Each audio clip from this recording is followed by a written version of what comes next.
INDIA गठबंधन से चुनाव लड़ते हैं तो वो सीट छोड़ेंगे नहीं।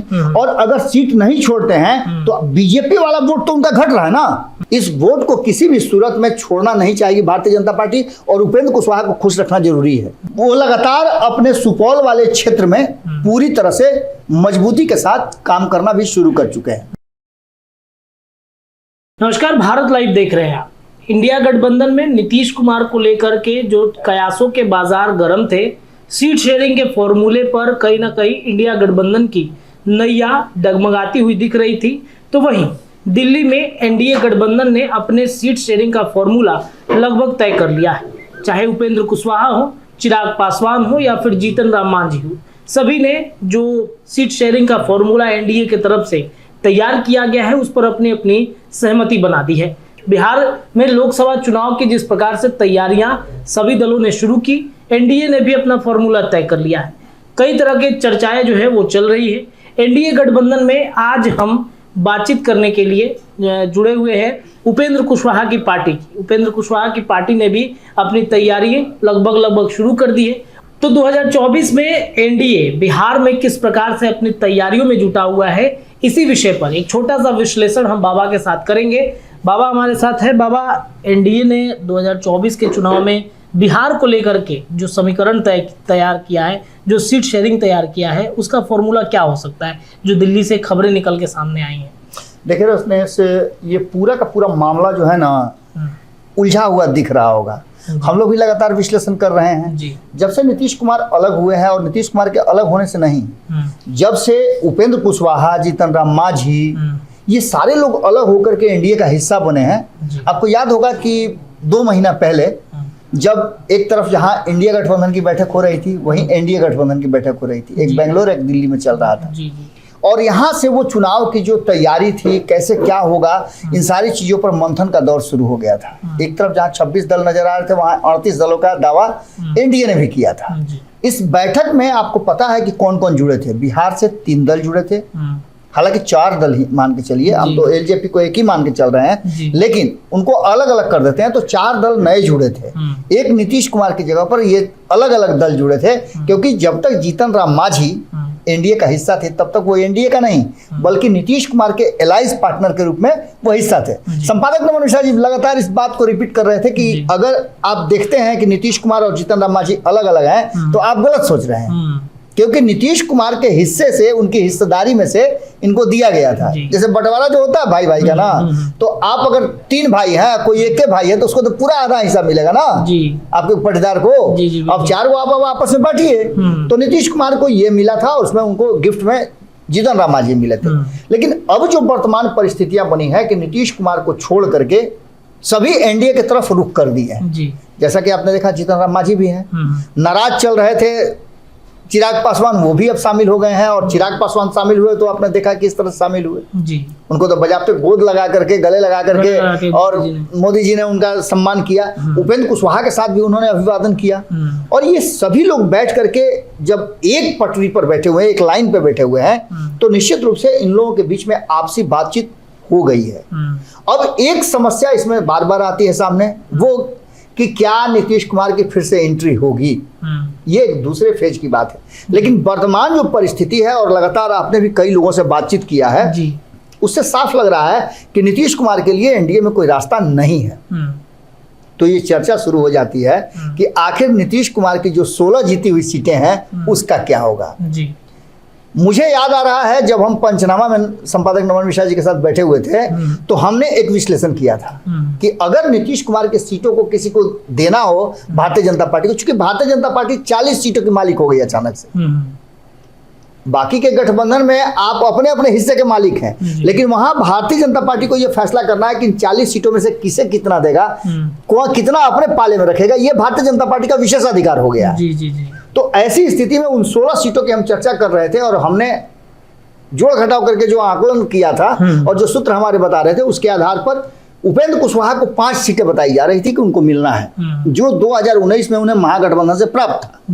6 सीटें जो ऑलरेडी एलजेपी के पास है, वो 6 सीटें उसे मिलेंगी, जिसकी गणना इस 16 सीट में नहीं है। तो 16 सीटों में से 5 सीट अगर घट गया तो 11 सीट बचता है। 11 सीट में से अब ये मान के चलिए कि 1 से 2 सीटें आप जीतन राम मांझी को भी दे सकते हैं। जो कि चल रहा है कि 1 सीट मिलेगा तो एक उनको अलग से कोई पद मिलेगा, ये सारी चीजें चल रही हैं। तो अब जो है 10 सीटें जो है भारतीय जनता पार्टी के पास ऑलरेडी बच रही हैं। उन 10 सीटों में भारतीय जनता पार्टी क्या करेगी? अपने पाले में रखेगी, नए और साथी जोड़ेगी, या उस सीटों का समीकरण कुछ और बैठाएगी? क्योंकि आप मान के चलिए उपेंद्र कुशवाहा के पास एक बड़ा वोट बैंक है, और वो vote bank OBC vote bank का सेकंड पार्ट है जी। एक तरफ जहां आपको ओबीसी में पता है कि यादवों का वोट 15 से 16% है, तो वहीं कुशवाहा समाज का भी 7 से 8% वोट है। इस वोट को किसी भी सूरत में छोड़ना नहीं चाहिए भारतीय जनता पार्टी, और उपेंद्र कुशवाहा को खुश रखना जरूरी है। हम बार बार ये चर्चा कर रहे थे कि उपेंद्र कुशवाहा को कौन कौन सी 5 सीटें मिलनी है, उनमें से 5 मिलेगी, 3 मिलेगी, 1 मिलेगा, 0 मिलेगा, क्या होगा वो तो आने वाला वक्त बताएगा। लेकिन जो वर्तमान परिस्थिति बनी है उसमें कुछ सीटें एकदम कंफर्म है। जैसे आपको काराकट की सीट कंफर्म है जी, काराकट की सीट मिलेगी ही मिलेगी, क्योंकि वहां फील्डिंग भी शुरू हो गई है। इसके अलावे 4 और सीटें हैं जिस पर उंगली रखा है।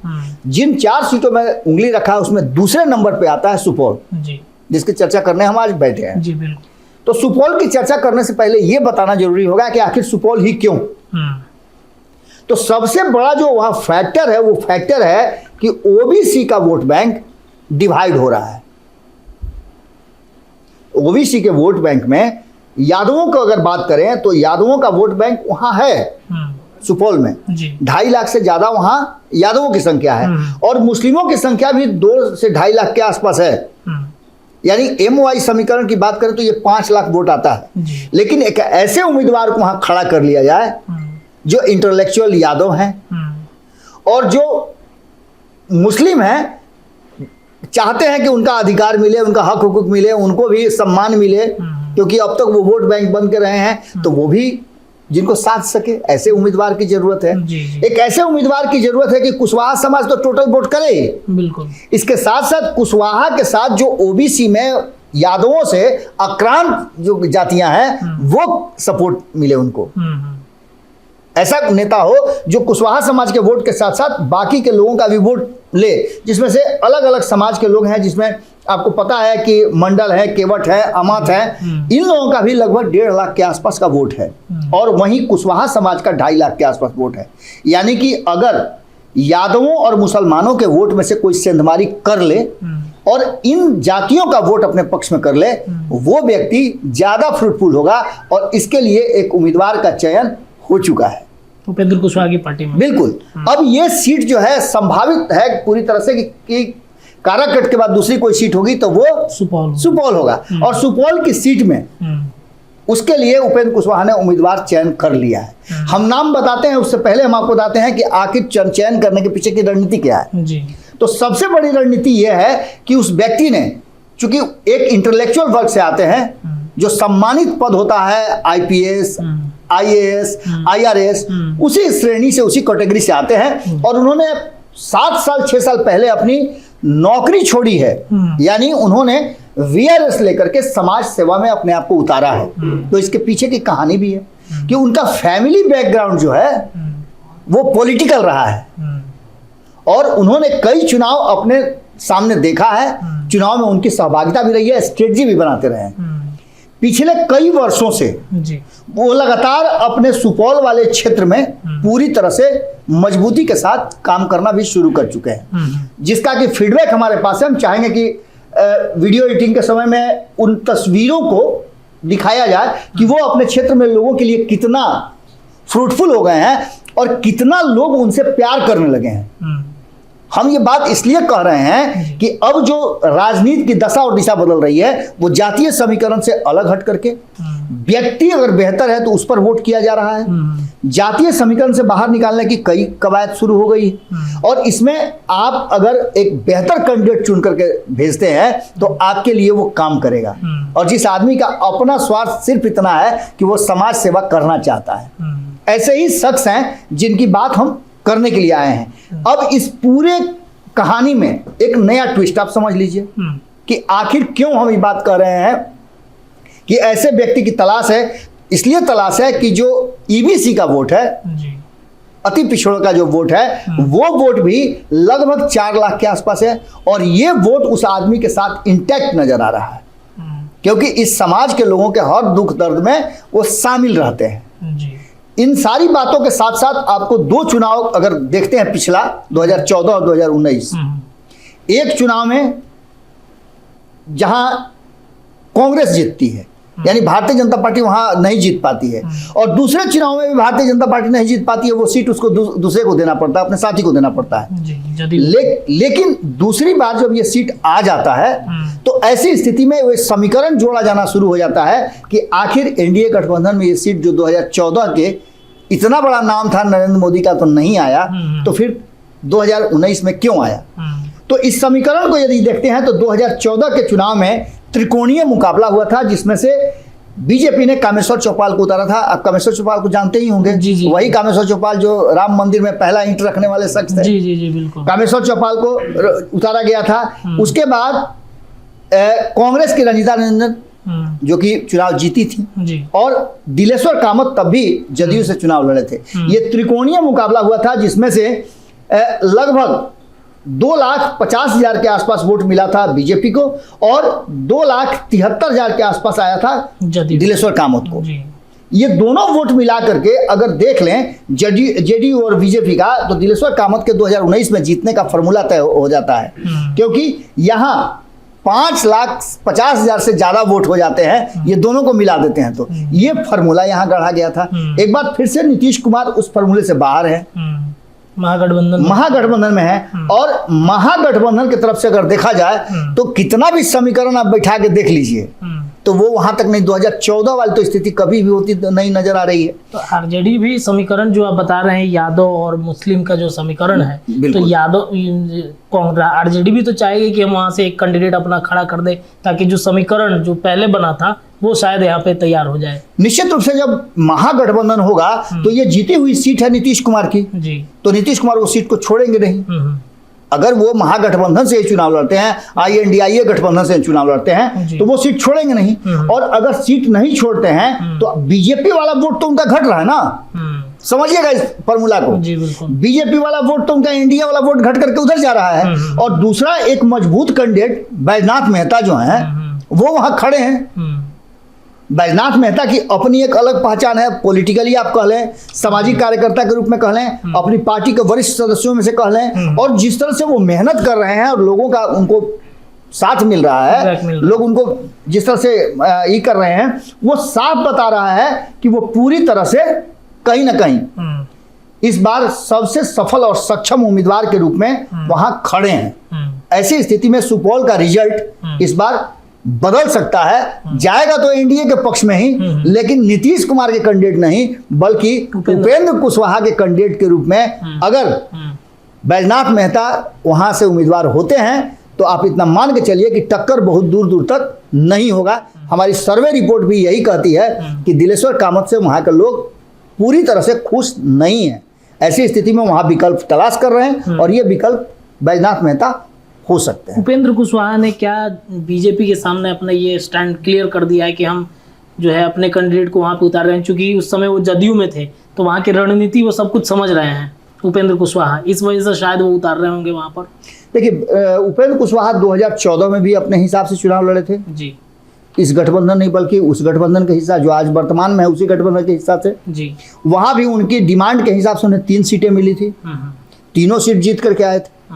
एक ग्राफ भारतीय जनता पार्टी के जरूर दिमाग में है कि इस व्यक्ति ने 100% स्ट्राइक रेट दिया था। और अभी जो नरेंद्र मोदी का टीम चल रहा है, हमने खबर एक पहले भी किया है जिसमें हमने ये बताया है कि नरेंद्र मोदी ने जो स्ट्रक्चर बनाया है 2024 के चुनाव का, उसमें 100% स्ट्राइक रेट वाले को पहली प्राथमिकता है। उसके लिए सर्वे से लेकर के सारी चीजें हो गई है। और मैं आपको इंटरनल रिपोर्ट के आधार से बता रहा हूं कि जो IT टीम सर्वे करके दी है उसमें बैजनाथ मेहता का ग्राफ जो है वो काफी हाई है, न चाह के भी उनको कोई वहां से माइनस नहीं कर सकता है। और अगर टक्कर दिलेश्वर कामत से हो तो बहुत दूर तक, बहुत आगे तक वो नजर आ रहे हैं, क्योंकि जो वोटों का समीकरण बैठ रहा है, चाहे लाख नीतीश कुमार, और आप तो इतना तो समझ ही रहे हैं ना कि नीतीश कुमार का वोट बैंक छटका है। नीतीश कुमार का 16% जो वोट बैंक था उसमें से 10% छटक गया है। लौकुश समीकरण के साथ साथ और भी जो ईबीसी के लोग थे वो नीतीश कुमार के लालू प्रसाद के साथ जाने से छटक गए हैं। जी बिल्कुल। तो ऐसी स्थिति में तेली, सहनी, नोनिया, मंडल, ये सारे समाज के लोग जो अलग हो जाएंगे तो उसका रिजल्ट क्या होगा? हमने हाल फिलहाल में आप देखे होंगे कि संतोष महतो का एक इंटरव्यू किया था, जो नोनिया समाज से आते हैं, काफी प्रभावशाली हैं और एनडीए के हिस्सा हैं। तो क्या लगता है आपको कि वो उसमें नहीं शामिल होंगे? वो अपने वोट के लिए वहां नहीं जाएंगे? नोनिया समाज का भी वहां अच्छा खासा प्रतिनिधित्व है। इसके अलावा सहनी समाज का है, क्या हरी सहनी उसमें नहीं काम करेंगे? बिल्कुल बिल्कुल। हरी सहनी को दिया इसलिए ना गया है। इन सारी बातों के साथ साथ सवर्णों का भी एक बड़ा माने उसमें वोट बैंक है जो उधर शिफ्ट हो रहा है। तो दूसरी तरफ तेली समाज, जो कि कहा जाता है कि कोर वोटर है एनडीए का, वो भी साथ में आ रहा है। तो ऐसी स्थिति में समीकरण अगर जोड़ के देखा जा रहा है तो इस समीकरण में बैद्यनाथ मेहता, जो कि जमीन पर काम कर रहे हैं और अपने वोट बैंक को पूरी तरह से इंटैक्ट रखे हुए हैं, वो सबसे मजबूत और प्रबल दावेदारों में से एक है, जिसकी सर्वे रिपोर्ट भी दिल्ली, जहां तक हमारी जानकारी है, पहुंच रही है। चलिए, तो एनडीए गठबंधन से उपेंद्र कुशवाहा की पार्टी ने सुपौल लोकसभा क्षेत्र से अपने उम्मीदवार का लगभग नाम जो है वो कहीं ना कहीं फाइनल होता हुआ दिख रहा है। बैद्यनाथ मेहता जो एक सामाजिक कार्यकर्ता के रूप में वहां पर उभर रहे हैं, काफी अच्छा फीडबैक जो सर्वे रिपोर्ट मिला है उस पर उनका ग्राफ भी अच्छा दिख रहा है। तो ऐसे ही तमाम लोकसभा क्षेत्रों की चर्चाएं हम करते रहेंगे। देखते रहिए भारत लाइव। बहुत बहुत धन्यवाद। धीरे धीरे से मेरी जिंदगी में आना, धीरे धीरे से दिल को चुराना। नमस्कार, मैं अनुराधा पौडवाल 26 नवंबर को पैनोरमा स्टार सीजन 6 के कार्यक्रम में पूर्णिया बिहार आ रही हूँ। मुझे पैनोरमा ग्रुप के निर्देशक संजीव मिश्रा जी ने बुलाया है। तो हम सब मिलते हैं पैनोरमा ई होम्स में शाम 7 बजे। नमस्कार। अगर ये वीडियो पसंद आई और वह बिहार के राजनीति और बिहारियत से सरोकार रखेनी तो सब्सक्राइब बटन दबा के चैनल के सब्सक्राइब कर ली। ओजे एगो घंटी बा, ओकरा बटन दबा देला से कुल सटीक और मारक खबर रुआ मुफ्त में मिल जाई। अगर रुआ पत्रकारिता के हमनी के नया प्रयोग में सहयोग कर चाहतानी तो ज्वाइन बटन दबा दी। पेटीएम नंबर नोट कर ली 9386816700। धन्यवाद।